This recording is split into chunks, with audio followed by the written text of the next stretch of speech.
નમસ્કાર મિત્રો, ધોરણ 12 ભૌતિક વિજ્ઞાનની અંદર ચુંબકત્વ અને દ્રવ્યની ચર્ચા ચાલે છે. આગળના લેક્ચરની અંદર આપણે મહત્વનો પ્રશ્ન ગાઉસ ચુંબકત્વ અંગેનો ગાઉસના નિયમની ચર્ચા કરી. ખૂબ જ મોસ્ટ ઇમ્પોર્ટન્ટ પ્રશ્ન છે.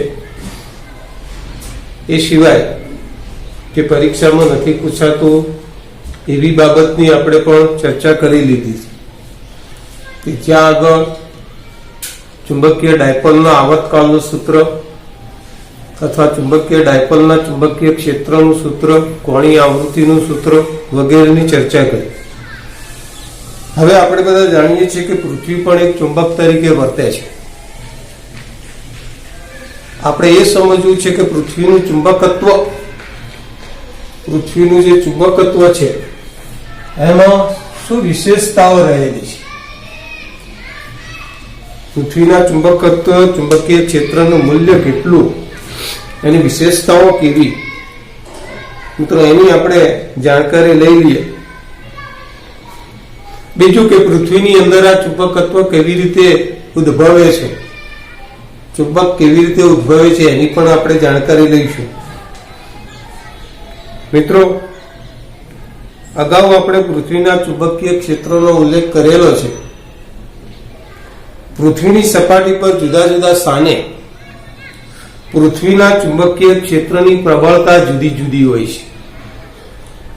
પૃથ્વી પર જુદા જુદા સ્થાને પૃથ્વીના ચુંબકીય ક્ષેત્રની પ્રબળતા એટલે એના મૂલ્ય જુદા જુદા હોય છે. લગભગ તેનું મૂલ્ય 10⁻⁵ ટેસ્લા ક્રમનું હોય છે. 10⁻⁵ ટેસ્લા ક્રમનું આ પૃથ્વીનું ચુંબકીય ક્ષેત્ર હોય છે. પ્રશ્ન એ ઉભો થાય કે આ પૃથ્વીનું ચુંબકીય ક્ષેત્ર કયા કારણથી હશે?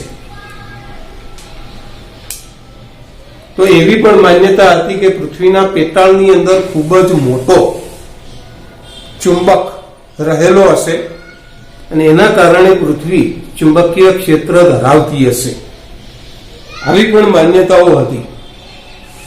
પૃથ્વીના પેટાળની અંદર ખૂબ જ મોટો જાયન્ટ ગજ્યો ચુંબક હોય એના કારણે પૃથ્વી પોતે ચુંબકીય ક્ષેત્ર વિસ્તારતી હોય, ઉદ્ભવ કરતી હોય એવી માન્યતા હતી.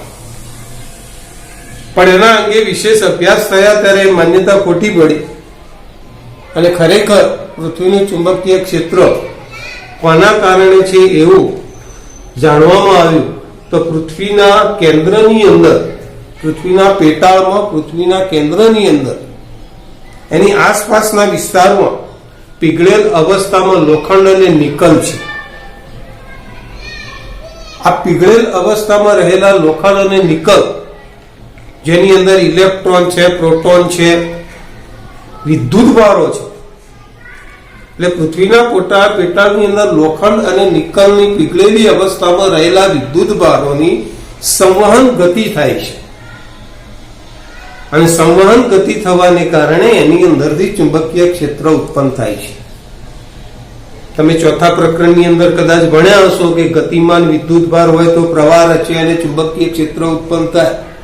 ઓર્સ્ટેડ નામના વૈજ્ઞાનિકે સૌપ્રથમ સાબિત કર્યું કે વાહક તારમાં વિદ્યુત પ્રવાહ પસાર કરવામાં આવે તો એની આસપાસના વિસ્તારમાં ચુંબકીય ક્ષેત્ર ઉત્પન્ન થાય. વિદ્યુત પ્રવાહ પસાર થાય મતલબ શું કે વિદ્યુત ભારો ગતિ કરે. તો પૃથ્વીના પેટાળની અંદર પણ આવા લોખંડ અને નિકલ જે પીગળેલ અવસ્થામાં છે એના ઇલેક્ટ્રોન અને પ્રોટોનની સંવહન ગતિ થાય છે, વિદ્યુત ભારો ગતિ કરે છે અને પરિણામે એની અંદરથી ચુંબકીય ક્ષેત્ર ઉત્પન્ન થાય છે. મિત્રો, હવે આપણે એવું સમજી લઈએ કે પૃથ્વીની અંદર જે ચુંબકીય ક્ષેત્ર છે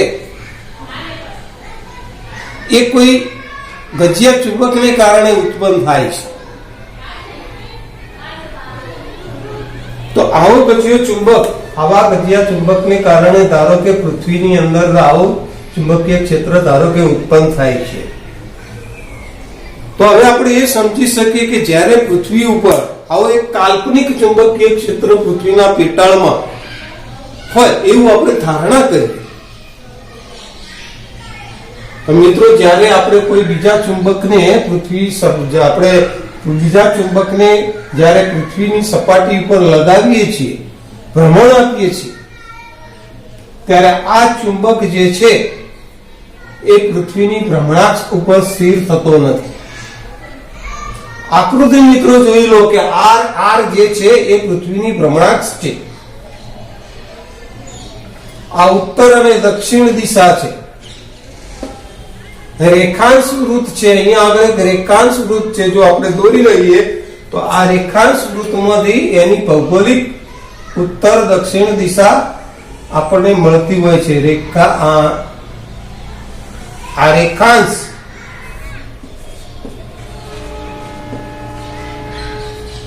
અને આ રેખાંશ વૃત્તમાંથી પસાર થતી જે અક્ષ છે એ પૃથ્વીની ભ્રમણાક્ષ છે. આ ભ્રમણાક્ષ છે. પૃથ્વી આ અક્ષને અનુલક્ષીને ભ્રમણ કરે છે.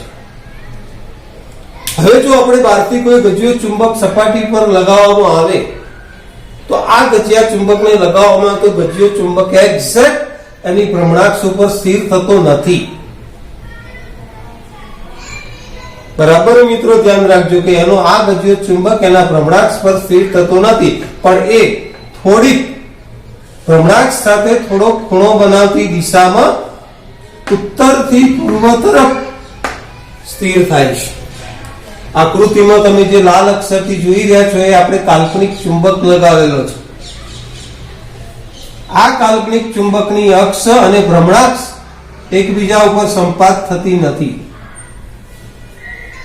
તો પૃથ્વીની ભ્રમણાક્ષ અને કાલ્પનિક ચુંબકની ભ્રમણાક્ષ વચ્ચે 11.3 અંશ જેટલો ખૂણો અંતરે છે. મતલબ કે ચુંબકની અક્ષ 11.3 અંશ જેટલી ઢળતી છે. આગળ મિત્રો આપણે વિચારી શકીએ કે આ જે ડાયપોલ છે અથવા જે દ્વિધ્રુવી છે ના કારણે જે ચુંબકીય ક્ષેત્ર રેખાઓ પૃથ્વીમાં જ્યાંથી બહાર નીકળે છે, આકૃતિમાં જુઓ અહીંયા પૃથ્વીમાંથી જ્યાંથી બહાર નીકળે અથવા પૃથ્વીની અંદર દાખલ થાય, ચુંબકીય ક્ષેત્ર રેખાઓ જ્યાંથી બહાર નીકળે અથવા જ્યાંથી દાખલ થાય ત્યાં પૃથ્વીના ચુંબકનો ધ્રુવ હોવો જોઈએ. અને એટલા માટે મિત્રો આપણે અહીંયા આગળ નક્કી કરેલું છે કે ચુંબકનો જે ઉત્તર ધ્રુવ છે, આ ઉત્તર ધ્રુવ એના ભૌગોલિક ધ્રુવથી ઉત્તર ધ્રુવ જે છે એના ભૌગોલિક ધ્રુવથી 79.74 અંશ 79.74 અંશ ઉત્તર તરફ અને 71.8 અંશ પૂર્વ તરફ જોવા મળે છે. એ જ રીતે મિત્રો આ રેખાંશ પર છે અને પરિણામે અને ચુંબકીય ક્ષેત્ર રેખાના સ્થાન 79.74 અક્ષાંશ અને 71.8 રેખાંશ વૃત્ત પર ઉત્તર કેનેડાના એનું સ્થાન આવેલું છે, ઉત્તર ધ્રુવનું. જ્યારે દક્ષિણ ધ્રુવનું જે સ્થાન છે મિત્રો એન્ટાર્કટિકામાં 79.74 સાઉથ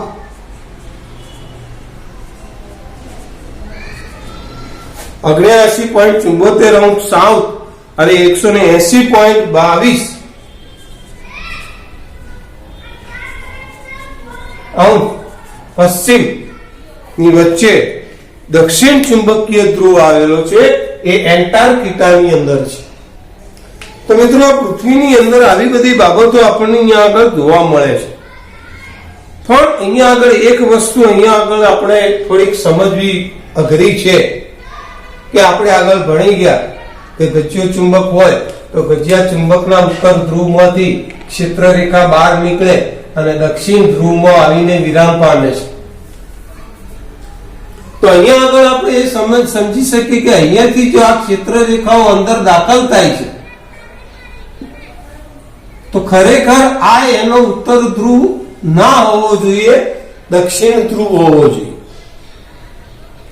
તો આવી એક ધ્રુવીતા મિત્રો છે કે એની અંદર આપણે પૃથ્વીના ચુંબકીય ક્ષેત્ર રેખાઓ ગજિયા ચુંબકીય ક્ષેત્રમાં ઉત્તર ધ્રુવ ક્ષેત્ર રેખામાં અંદર પ્રવેશે છે, જ્યારે દક્ષિણ ધ્રુવમાંથી એ બહાર નીકળે છે. મિત્રો, આ પ્રણાલી એટલા માટે પડી કે ચુંબકીય સોય જ્યારે આપણે આની ઉંમર તો ચુંબક આપણે જ્યારે મૂકીએ, બહારથી ચુંબક મૂકીએ તો એ ઉત્તર તરફ સ્થિર રહે છે. એટલા માટે આપણે એને ઉત્તર ધ્રુવ આપ્યું, અને જે છેડો દક્ષિણ તરફ સ્થિર છે એને આપણે દક્ષિણ ધ્રુવ તરીકે આપણે નામ આપીએ છીએ. મિત્રો, આ જે વાત થઈ પૃથ્વીના ચુંબકત્વની વાત. હવે થોડાક પ્રાચલો વિશેની આપણે જાણકારી મેળવીએ. તો પહેલો પ્રાચલ છે મિત્રો ચુંબકીય ડેક્લિનેશન.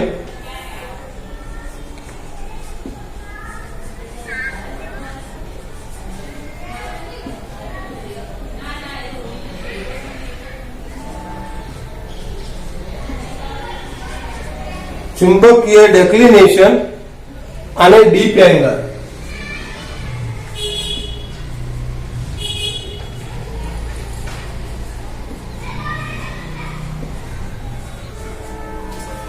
તો પહેલા તો આપણે સમજી દઈએ કે ચુંબકીય ડેક્લિનેશન કોને કહેવાય. તો મિત્રો, હાલ આપણે આવી રીતે ધારો કે એક આ પૃથ્વીની એક આકૃતિ દોરીએ તો આ આપણે જાણીએ છીએ કે આ ઉત્તર દિશા, દક્ષિણ દિશા છે. આ ઉત્તર અને દક્ષિણ દિશા આપણે કોઈ પણ જે સ્થાને આપણે ઉભા છીએ ત્યાંથી રેખાંશ પ્રસાર થાય છે, અને આ રેખાંશ વૃત્ત આપણને એક રેખા, એક સમતલ આંતરે છે. જે સ્થાને આપણે ઉભા હોઈએ એની આસપાસ આવું એક રેખાંશ પસાર થાય, રેખાંશ વૃત્ત પસાર થાય, અને એ રેખાંશ વૃત્ત એક સમતલ આંતરે છે. મિત્રો, તો પૃથ્વીની સપાટી પરના જે સ્થાને આપણે રેખાંશ વૃત્તને સમાવતું એક સમતલ મેળવીએ છીએ એ સમતલને ભૌગોલિક મેરિડિયન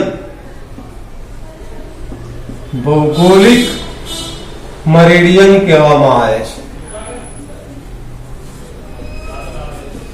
ભૌગોલિક મેરિડિયન કહેવામાં આવે છે. હવે મિત્રો, તમે બધા જાણો છો, હાલ જ આપણે અહીંયા આગળ ચર્ચા થઈ ગઈ કે જો આના ઉપર આપણે એક ચુંબક લગાવવામાં આવે તો એ ચુંબક એની ભ્રમણાક્ષ ઉપર સ્થિર થતો નથી, પણ આ ચુંબક જે છે એ આ પ્રમાણે સ્થિર થાય છે.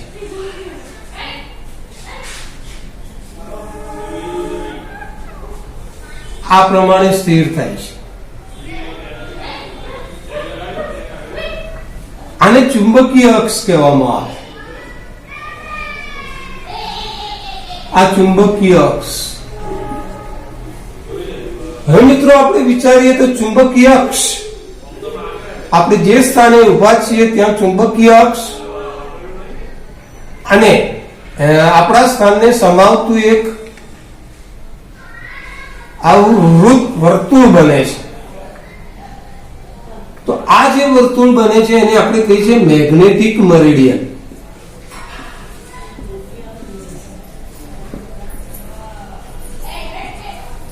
તો ભૌગોલિક મેરિડિયન અને મેગ્નેટિક મેરિડિયન વચ્ચે બનતો જે ખૂણો છે, ભૌગોલિક મેરિડિયન અને મેગ્નેટિક મેરિડિયન વચ્ચે બનતો જે ખૂણો છે એને આપણે ડેક્લિનેશન ડી કહીએ છીએ. સાદી રીતે આપણે વિચારીએ તો એક આ આપણે ઉર્ધ્વ અક્ષ લીધી, શિરોલંબ અક્ષ, ઉર્ધ્વ અક્ષ. અહીંયા આગળ સમજી લો કે આપણે એક ચુંબકીય સોય ગોઠવેલી છે. ચુંબકીય સોય તો ક્યાં ઉભી રહે આપણે બધા જાણીએ છીએ. આ પ્રમાણે ચુંબકીય સોય છે. તો આ ચુંબકીય સોયની અંદરથી એક અક્ષ પસાર થાય, આ મેગ્નેટિક અક્ષ થઈ, આ ભ્રમણાક્ષ થઈ, બંને વચ્ચે બનતો જે ખૂણો છે એને આપણે મિત્રો કહીએ છીએ મેગ્નેટિક ડેક્લિનેશન. તો ભૌગોલિક મેરિડિયન એટલે રેખાંશ વૃત્તને સમાવતું એક વર્તુળ બને છે. મેગ્નેટિક મેરિડિયન એટલે કે ચુંબકીય અક્ષને સમાવતું એક વર્તુળ બને છે. મેગ્નેટિક મેરિડિયન અને ચુંબકીય મેરિડિયન વચ્ચે બનતો જે ખૂણો છે એ ખૂણાને આપણે મેગ્નેટિક ડેક્લિનેશન કહીએ છીએ. હવે મિત્રો, અહીંયા આગળ આપણે સમજીએ કે ડીપ એંગલ કોને કહેવાય. તો આપણે અહીંયા આગળ એવી ચર્ચા અહીંયા કરી શકીએ કે દાખલા તરીકે આ એક સમતલ આપણે લીધું, આવું એક સમતલ લીધું. આ જે સમતલ છે જેને આપણે A, B, C અને D આવું નામ આપી દઈએ. A, B, C અને D આવું નામ આપી દઈએ. આની અંદર ચુંબકીય ક્ષેત્ર રેખા છે. તો જેમ ચુંબકીય ક્ષેત્ર રેખા સમાવતું સમતલ છે એ મેગ્નેટિક મરેડિયન છે. મેગ્નેટિક મરેડિયન. મિત્રો, ચુંબકીય ક્ષેત્ર રેખાને સમાવતું જે સમતલ છે એમાં ચુંબકીય ક્ષેત્ર આપણને આ મળે છે. આના બે ઘટકો છે. એના બે ઘટકો છે. ચુંબકીય ક્ષેત્રના બે ઘટકો છે. આ જે બે ઘટકો છે એમાં સમક્ષિતિજ ઘટક એટલે HE અને શિરોલંબ ઘટક એટલે ZE.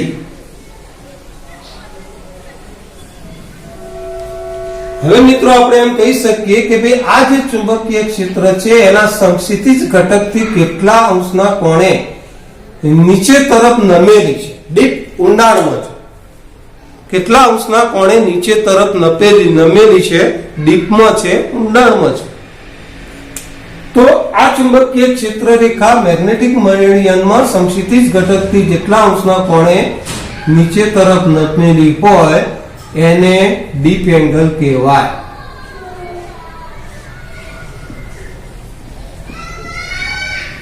મિત્રો, અહીંયા આગળ જો આપણે ભૌગોલિક મરેડિયનની વાત કરીએ તો આ ભૌગોલિક મરેડિયન આ રીતના મળે. A, B' અને C' આ ભૌગોલિક મરેડિયન.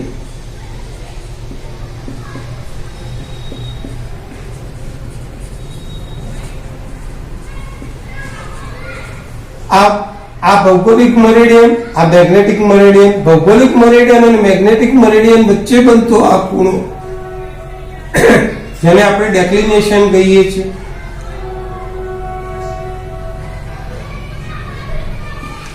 ડેક્લિનેશન. બે સમતલ વચ્ચેનો ખૂણો એટલે ડેક્લિનેશન. પણ ચુંબકીય ક્ષેત્ર રેખા જેટલા અંશના કોણે નીચે તરફ નમેલી છે એને આપણે ડીપ એંગલ કહીએ છીએ. તો અહીંયા આગળ આપણે એવું મેળવી શકીએ કે જો આના ઉપર સાઇન વિધેય લગાવવામાં આવે, આ ZE અહીંયા કાટખૂણો બને,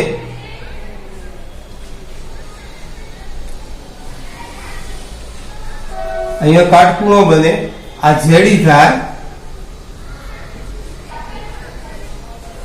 તો સાઇન આઈ લગાવવામાં આવે. સાઇન આઈ સામેની બાજુ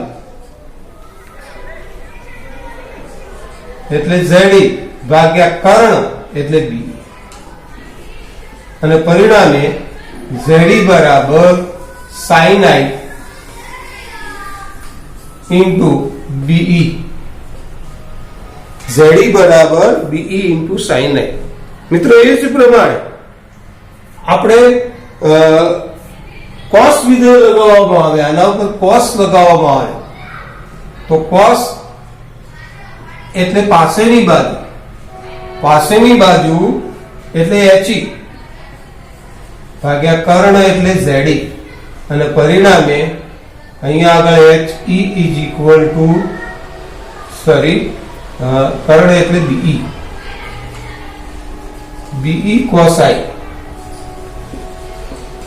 જો આ અને આનો ગુણોત્તર લેવામાં આવે ZE ભાગ્યા HE બરાબર BE કેન્સલ, સાઇન ભાગ્યા cos એટલે થશે tan. એના ઉપરથી આપણે આવું એક સમીકરણ મિત્રો મેળવી શકીએ છીએ. તો અહીંયા આગળ પૃથ્વીના પ્રાચલો અંગેની આપણે થોડીક ચર્ચા કરી. સમજવાનો છે, પ્રશ્ન પરીક્ષામાં બહુ ઓછો પૂછાય છે, પણ વારંવાર તમે વાંચશો અને તૈયાર કરશો, પુનરાવર્તન કરશો, સંદર્ભ સાહિત્યની મદદ લેશો ત્યારે આ વસ્તુ થોડીક સમજાશે. કારણ કે નીટ અને જીની પરીક્ષામાં સમજણ જરૂરી છે, ગોખણ પટ્ટી નહીં. એટલે સમજી વિચારીને મિત્રો તૈયાર કરવાનું.